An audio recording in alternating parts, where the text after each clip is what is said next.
Hello दोस्तों, कैसे हैं आप लोग। स्वागत है आपका मेरे चैनल एपिक त्रेता युग में। आज मैं आपके लिए रामायण के कुछ अनछुए किस्से लेकर आई हूँ। टीवी के रामायण में कुछ बातें हमें नहीं दिखाई गई हैं। ऐसी ही कुछ बातें मैं आपको बताती हूँ। क्या आपको पता है रामायण सबसे पहले हनुमान जी ने लिखी थी। हम सब जानते हैं कि रामायण वाल्मीकि जी ने लिखी, पर क्या आपको पता है वाल्मीकि जी से पहले राम जी के सबसे बड़े भक्त हनुमान जी ने अपने नाखूनों से एक शिला पर रामायण की रचना की थी। पर जब ये बात वाल्मीकि जी को पता चली तो वे वह शिला देखने आए और शिला पर लिखी रामायण पढ़ी और हनुमान जी से बोले, हे पवनसुत, आपसे अच्छी और सुंदर रामकथा का वर्णन कोई नहीं कर सकता। मेरा लेखन आपकी रामकथा के आगे कुछ भी नहीं है। तब हनुमान जी ने सोचा, वाल्मीकि जी कवि भी हैं और राम भक्त भी हैं।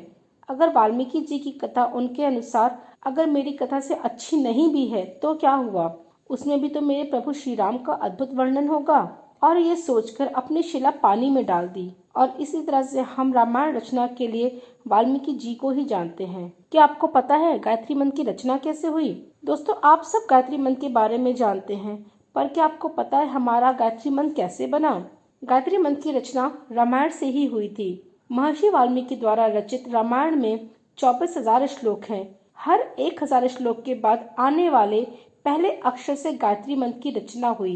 इन्हीं 24 अक्षरों से मिलकर गायत्री मंत्र बना। राम के अन्य भाई किसके अवतार थे। हम सबको पता है राम विष्णु का अवतार थे, पर क्या आपको पता है उनके तीनों भाई किसके अवतार थे। भरत व शत्रुघ्न को सुदर्शन और विष्णु जी के शंख का अवतार माना गया है। लक्ष्मण जी स्वयं भगवान विष्णु की सैया शेषनाग का अवतार थे। क्या था माता सीता के स्वयंवर का कारण। रामायण के अनुसार एक बार बचपन में ही सीता जी ने शिव धनुष उठा लिया था। जिस धनुष को बड़े बड़े लोग भी नहीं हिला पाते थे, उसे सीता माता ने खेलते खेलते उठा लिया था। ये देखकर मिथिला नरेश राजा जनक ने ये तय कर लिया था कि उसी व्यक्ति से अपनी बेटी का विवाह कराएंगे जो व्यक्ति आसानी से शिव धनुष पिनाक को उठा सकेगा। इसी वजह से सीता माता के स्वयंवर में यह शर्त रखी गई, जो शिव धनुष उठा पाएगा उसी से मैं सीता का विवाह करूंगा। और जैसा कि हम सब जानते हैं, प्रभु श्री राम ने धनुष पर प्रत्यंचा चढ़ाकर माता सीता का स्वयंवर जीत लिया।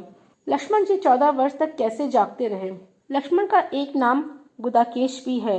गुदाकेश मतलब जिसने निद्रा पर विजय प्राप्त की हो। जब राम, लक्ष्मण और सीता वनवास के लिए गए थे, लक्ष्मण अपने भैया और भाभी की रक्षा के उद्देश्य से कभी भी सोते नहीं थे।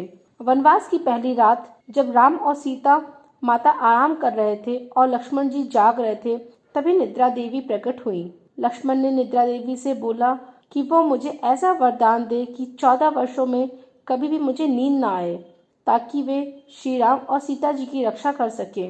लक्ष्मण जी के भाई प्रेम को देखकर निद्रा देवी बहुत प्रसन्न हुई और बोली, अगर 14 वर्षों तक तुम्हारी जगह कोई और सोए तो मैं तुम्हें वरदान दे सकती हूँ। तब लक्ष्मण जी ने उन्हें उर्मिला के पास भेजा और निद्रा देवी ने उन्हें लक्ष्मण जी की विनती बताई और उर्मिला जी ने सहर्ष उनकी विनती स्वीकार कर 14 वर्ष तक सोती रही।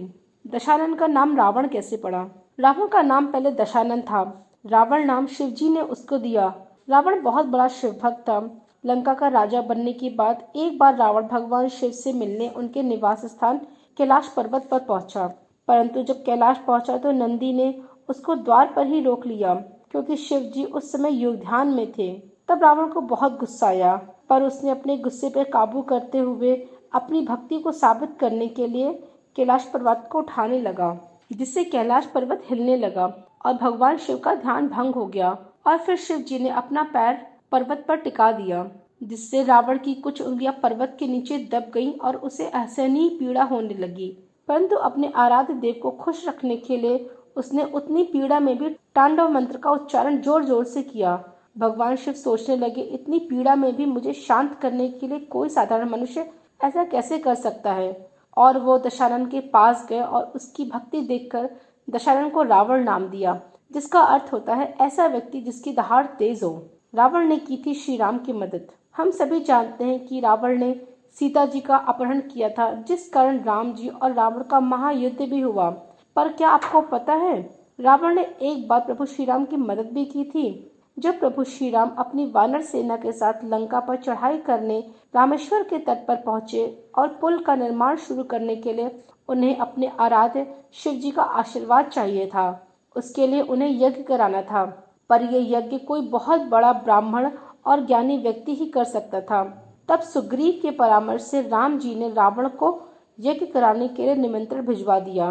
रावण शिव भक्त था, इसलिए उसने ये निमंत्रण स्वीकार कर लिया और रामेश्वर तट पर जाकर राम जी का यज्ञ कराया। लक्ष्मण रेखा का वर्णन रामायण में नहीं मिलता। बचपन में जब कभी आपने रामायण देखी होगी तो ये जरूर देखा होगा कि जब लक्ष्मण श्री राम की सहायता पर जाने से पहले लक्ष्मण रेखा खींच कर गए थे और माता सीता से ये अनुरोध किया कि कुछ भी हो पर आप ये रेखा मत लांघिएगा। लेकिन अगर मैं ये कहूँ कि लक्ष्मण रेखा थी ही नहीं तो जी हाँ, लक्ष्मण रेखा वाकई ही नहीं थी और ये मैं नहीं, वाल्मीकि रामायण कहती है। राम कथा लिखने वाले वाल्मीकि जी ने रामायण में लिखा है कि जब बार बार माता सीता श्री राम की रक्षा के लिए लक्ष्मण को भेजना चाहती हैं, तो लक्ष्मण जी बोले, मैं आपकी हट पर भैया के पास जा रहा हूँ। मैं आपको वन में मौजूद सभी देवी देवताओं के भरोसे करके जा रहा हूँ और उम्मीद करता हूँ वो आपकी रक्षा करेंगे। वाल्मीकि जी ने रामायण में अरण्य कांड में लिखा है, लक्ष्मण जी माता सीता से ये कहते हैं कि आपके कटु वचन सुनकर मेरा मन विचलित हो गया है। मेरे पास अब आपको वन में मौजूद देवी देवताओं के भरोसे छोड़कर जाने के अलावा कोई विकल्प नहीं है। जी हाँ, वन में जब लक्ष्मण श्री राम की सहायता के लिए गए थे तो वे माता सीता को वहां मौजूद देवी देवताओं के भरोसे छोड़ के गए थे, न कि लक्ष्मण रेखा खींचकर। अरण्य कांड में जहाँ स्वर्ण मृग और सीता हरण का वर्णन है, वहाँ लक्ष्मण रेखा जैसा कोई शब्द ही नहीं। जी हाँ दोस्तों, पूरे अरण्य कांड में तो क्या, पूरी वाल्मीकि रामायण में ही कहीं लक्ष्मण रेखा का वर्णन नहीं है और न ही तुलसीदास रामायण में। तो फिर ये लक्ष्मण रेखा कहाँ से आई? वाल्मीकि और तुलसीदास के रामायण लिखने के बाद भी कई कवियों ने रामायण लिखी, जैसे श्री रंगनाथ रामायण, खम्ब रामायण, सप्तकंद रामायण और प्रतिवासी रामायण और बहुत सी। उनमें से जो रंगनाथन रामायण है वो 13वीं शताब्दी में लिखी गई। ये तेलुगु भाषा में लिखी गई थी। इसी में सबसे पहले लक्ष्मण रेखा का वर्णन मिलता है और उसके बाद 15वीं शताब्दी में प्रतिवासी रामायण लिखी गई। उसमें भी लक्ष्मण रेखा का जिक्र मिलता है। ये रीजनल भाषा में लिखी हुई रामायण बहुत ही ज्यादा लोकप्रिय है और आज भी लोग उसे पढ़ना पसंद करते हैं। उसी वजह से सारे नाटकों और सीरियल पर इसका इतना प्रभाव पड़ गया कि हर किसी ने अपनी रामायण के अंदर लक्ष्मण रेखा वाली लीला को दिखाया है। दोस्तों, आपको मेरा वीडियो कैसा लगा प्लीज़ कमेंट में ज़रूर बताइएगा और प्लीज़ मेरा चैनल सब्सक्राइब ज़रूर कर दीजिएगा। धन्यवाद।